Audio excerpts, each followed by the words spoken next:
Muscle.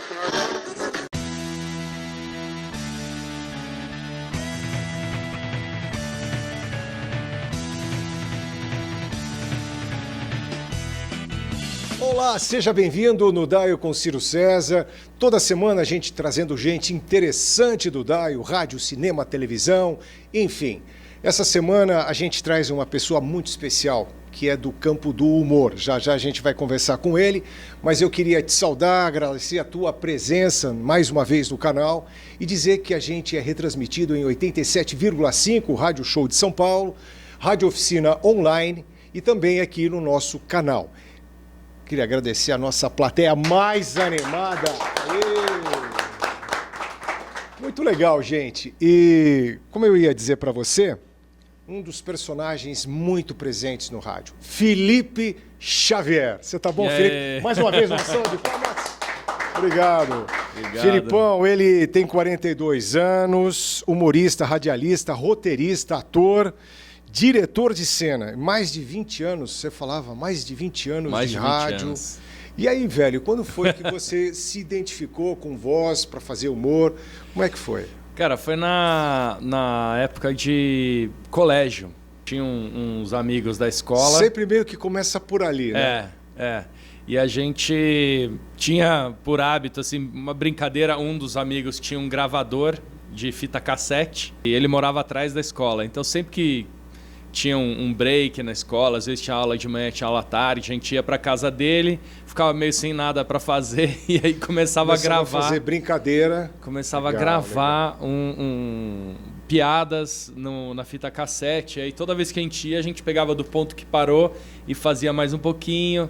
Aí pegava do ponto que parou e ia fazendo. E assim a gente foi enchendo uma fita inteira, um lado, né, de meia hora, aí virou a fita, fez o outro lado, aí depois fizemos uma outra fita e tal. Então a gente tinha uma produçãozinha que era super, tosca, né? A gente não tinha técnica nenhuma, eram uns moleques. O que seria hoje, vamos trazendo para o tempo de hoje, seria os moleques começassem a fazer um vídeo com o celular, e aí editando no próprio celular mesmo, aquela coisa caseira e tal, e aí colocando no canal de YouTube. A gente era um youtuber do que existia na época que era o rádio, né? Sim, E a gente começou brincando assim, e aí como é que isso se espalhava? A gente levava essas fitas cassete para a escola, e aí as pessoas pegavam emprestado e copiavam. E aí copiava, outro copiava, e levava para uma outra escola que copiava, e as nossas fitas cassete iam se espalhando assim. E a gente começou a perceber que talvez a gente tivesse algum talento, né? Começava por ali, né, velho? E a tua vida profissional começa na USP FM? Então, depois da escola eu fui fazer USP. Os três colegas, né? Eu, o Marco Bianchi e o Paulo Bonfá, que a gente estudava junto na escola. Os três foram para a faculdade e os três fizeram USP. Eu fiz arquitetura, o Marco fez rádio e TV na ECA e o Bonfá fez FEA, economia. E aí o Marco teve que fazer um programa, um piloto de um programa de rádio, que era um trabalho de conclusão do primeiro ano de faculdade dele. E aí ele me chamou para ajudar, porque eu sempre fazia vozes engraçadas, tal. Ele falou: "Ah, Xavier, vem cá, me ajuda aqui a fazer as vozes no meu programa, no meu trabalho de faculdade, né?" E a gente fez, e o professor gostou muito e falou: "Pô, isso aqui ficou bom." Era um pilotinho, sei lá, 10 minutos, 15 minutos. Ele falou: "Leva isso para o diretor da Rádio USP, porque a Rádio USP dá oportunidade para os alunos desenvolverem projetos na rádio. A rádio é aberta, a rádio é da faculdade justamente para isso." E aí nós fomos lá, o diretor era o Melquiades, e a gente chegou lá para falar com ele e tal, moleque, primeiro ano de faculdade, mas ele gostou do nosso material e falou: "Vou dar um horário para vocês." Deu um horário de sábado à tarde. A gente tinha, acho que era 3 da tarde, assim. E o programa chamava-se Rádio Alegre. E nós fizemos 4 anos de programa na Rádio USP. Sempre sábado à tarde. Sempre sábado à tarde. No começo era uma coisa super descompromissada, mas depois a gente começou a gostar e a gente ia semanalmente, era o nosso compromisso. Toda segunda-feira, às 6 da tarde, a gente se encontrava lá no barzinho da ECA, aí tomava uma cervejinha, tal, batia um papo, trocava os textos, lia os textos, tal, subia para a rádio às 7. às 7 da noite a gente começava o nosso horário, que ia até a meia-noite, porque a gente gravava e depois editava o programa, e meia-noite a gente ia embora com o programa editado. Gravado e editado em fita de rolo e LP. Brincadeira. Eu quero abrir para a nossa plateia. Vamos lá, Emerson. Queria perguntar, na verdade, como que surgiu a ideia de criar personagens assim, como o Dr. Pimpolho, por exemplo. Teve Carlito e Porpeta também, né? Teve. E eu escutava tudo isso daí, né? Bastante. Que legal. Queria saber como que surgiu. Pergunta, Manda ver. Everton, isso daí começou desde o primeiro instante, porque desde a época de colégio, a graça era imitar alguém, né? Zoar alguém. Só que eu, por minha característica, eu nunca fui de ficar imitando as personalidades e tal. Eu não sou um imitador. Então eu pegava o tipo da pessoa e criava o tipo. Então a gente tinha um amigo que era surfista e que falava assim, eu falava sempre meio gemendo, meio... Aí eu falava, cara, esse jeito de falar é muito engraçado, que era o Luiz Fernando, amigo nosso, amigo meu até hoje. E aí do jeito de falar do Luiz Fernando com um pouco de um outro cara, que era um cara que só contava vantagem, sempre contava umas mentiras que você fala assim, ai meu Deus, todo mundo sabe que é mentira, e o cara continua falando. Então aí eu pegava um pouco de um, com um pouco do outro, juntava e fazia um personagem. O primeiro personagem que a gente fez lá na Rádio USP era o surfista, que no começo não chamava Peterson Foca, mas depois, quando virou Sobrinhos da Taíde, a gente deu o nome dele de Peterson Foca. E então as coisas vão surgindo meio assim, de observação. O Dr. Pimpolho, por exemplo, é uma história engraçada, né? O Dr. Pimpolho, eu primeiro trabalhei na 89 FM, né? Depois da Rádio USP, profissionalmente, né? Porque a USP era ainda sem salário, numa coisa amadora projeto mesmo. Experimental. Um projeto experimental. Mas a gente foi contratado mesmo, né, para trabalhar numa rádio profissionalmente na 89. Isso foi em 1995.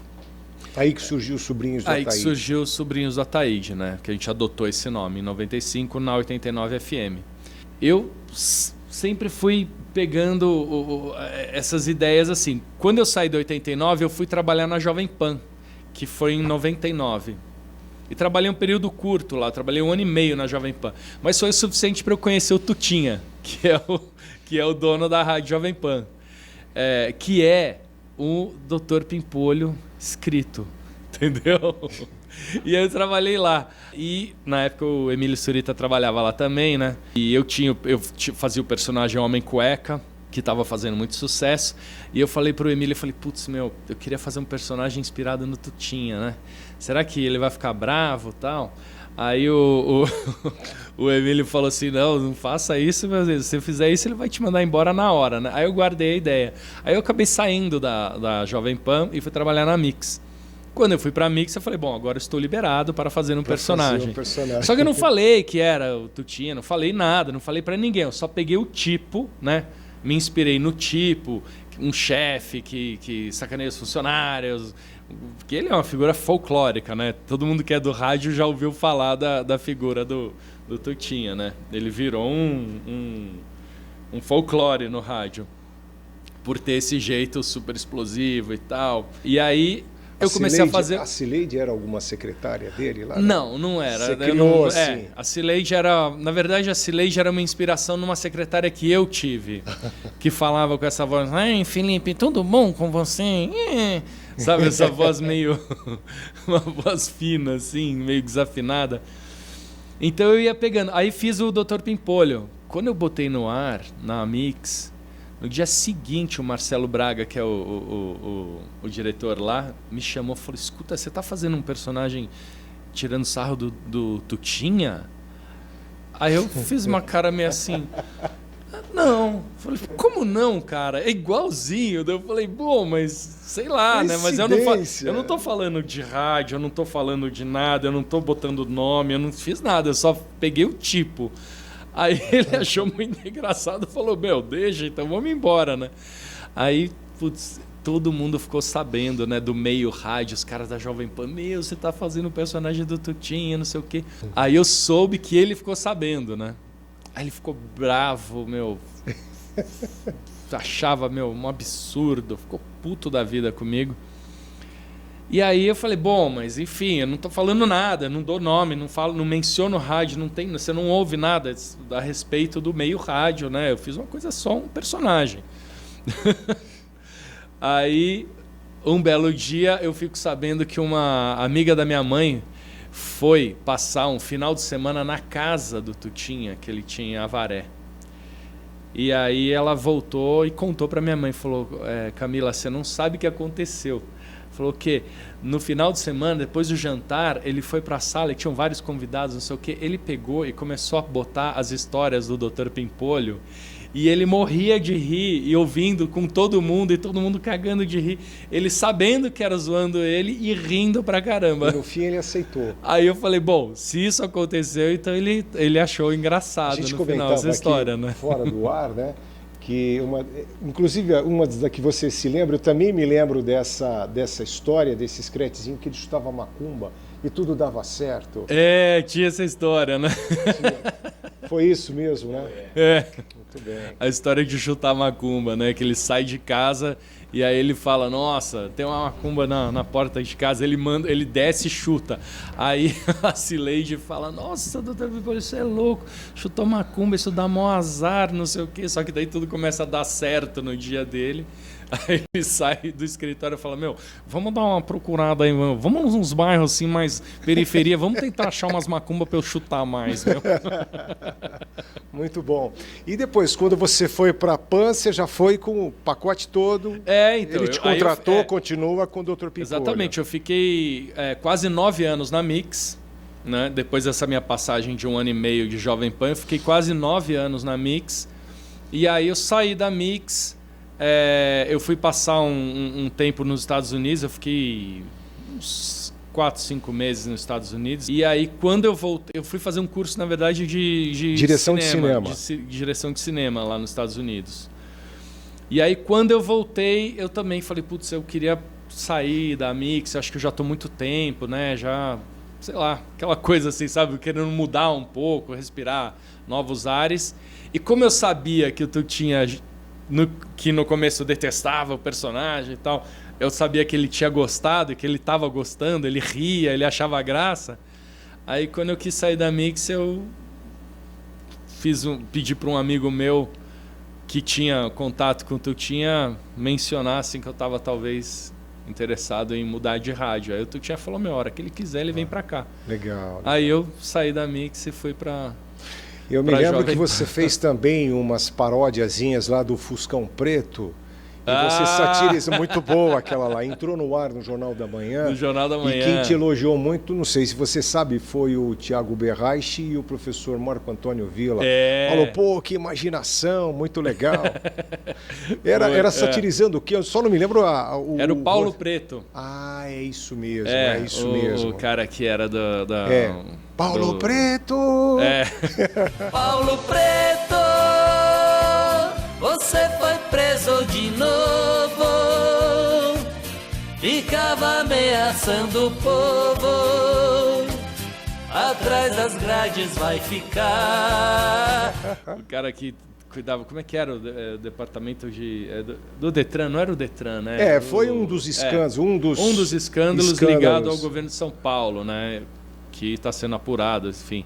Mas a acusação, ele estava sendo acusado de ter desviado dinheiro e tal, envolvendo o PSDB e tudo mais. Estava bem naquela história. Ele era o Paulo Preto, né? O apelido dele. E aí eu fiz Paulo Preto. Foi muito bom, muito legal. Temos engraçado. Mais uma pergunta da plateia. Vamos lá, Serjão? Eu gostaria que você falasse um pouco, um programa de muitos anos já, diariamente praticamente, né? A forma do roteiro, porque é todo dia, né? Se é só você... Haja imaginação, né? Pelo amor de Deus. Você tem uma equipe também que vai ali ajudando no roteiro, como é que funciona isso? Olha, sou eu e o Ricardo Greenspan, que é meu parceiro de roteiros já desde 2009, 2010. O Greenspan, ele já era meu amigo, faz tempo. E aí ele fez aula de roteiro, tal, não sei o quê. Ele queria começar a trabalhar, eu chamei ele para trabalhar comigo. E a gente tem um humor muito parecido, assim. A gente tem para você conseguir ter uma dupla de criação é muito difícil. Eu tive três pessoas muito boas ao longo da vida inteira, né? Você vê que é difícil. Um era o Marco Bianchi, que era dos Sobrinhos do Ataíde, que assim, a gente tinha um humor muito parecido. Ele pensava uma coisa, eu já estava pensando na sequência, e daí ele pensava outra. O outro foi o Ale, o Alexandro Migliari, que trabalhou comigo 5 anos e saiu. Que ele fez os Manos, certo? Sabe? O Piolho. Chamou os Dedés. Lembro dos Dedés, eu lembro. Agora ele está trabalhando em Campinas, lá na Educadora com o Fabinho, bom. Grande. Sim, muito bom. E o Ale é ótimo também, muito bom. Funcionava como uma dupla ótima comigo. E agora o Greenspan. Mas como é que é o meu processo? A gente se reúne toda semana, terça-feira, e a gente faz um brainstorm. Ou seja, a gente fica trocando ideia. Ficamos pensando, putz, o que a gente podia fazer essa semana? A história do Dr. Pimpolho. Putz, o que está acontecendo? Tem alguma data importante? Tem alguma coisa acontecendo? Alguma piada? Ou às vezes eu anoto muita coisa no celular. E a gente faz essa conversa. E essa conversa eu fico com o computador aberto e vou anotando. Então eu marco, né, semana tal, e começo a anotar. Daí eu faço essas anotações e muitas vezes já é quase o roteiro pronto. Que a gente vai falando e eu vou falando e conversando e escrevendo e falando, conversando. Essa reunião dura umas 4 horas, 5 horas. Nessa reunião, 80% das vezes a gente sai com 6 roteiros já ali, porque eu faço 6 por semana. Sim. Se a gente não consegue resolver, aí fica para outro dia. Então a gente pega mais uma tarde ou uma manhã para pegar aqueles 2 que ficaram entalados que não saiu. Ou seja, lá pela quarta-feira, quinta-feira, eu estou fechando os roteiros. Aí eu fecho os roteiros sozinho. Então, daquilo tudo que eu anotei, que já é do meu jeito, com as minhas palavras, com a minha embocadura, porque tem muito disso, né? Você que fala, você que sabe aquilo que fica bom na sua boca, né? Tem texto que pode... Você vê um texto, às vezes não fica bom na boca, você tem que mexer em alguma coisa. Então, como eu mesmo escrevo, eu já vou botando do jeito certo do personagem, com as características, os cacuetes, vícios de linguagem e tal dos personagens, já vou escrevendo. Quinta-feira eu termino os roteiros e gravo. Na quinta. Na sexta-feira, quando eu gravo, eu já subo pro Dropbox e o Galo, que é o meu editor, Marcelo Galo, já mando um WhatsApp para ele e falo, Galo, já está lá. Eu mando os textos e os meus textos têm todas as marcações de efeitos, do que precisa colocar, trilha, tal. Eu faço bem detalhado o roteiro. E o Galo trabalha também comigo há mais de 10 anos, então ele conhece tudo. Também é um cara que eu penso, ele já pensa, a gente tem uma sintonia muito boa. E aí ele já começa a editar, e aí ele sobe editado no Dropbox e fala, Felipe, tá editado. Aí eu ouço, eu ligo para ele e a gente faz essa audição. E aí eu corrijo o que tem que corrigir, se tem alguma coisa que não ficou do jeito que eu tinha imaginado. Tem coisas também que ele faz contribuições, põe um efeito que eu não tinha marcado, mas que foi ideia dele, fica legal. Exatamente. Legal. Então é um trabalho criativo também.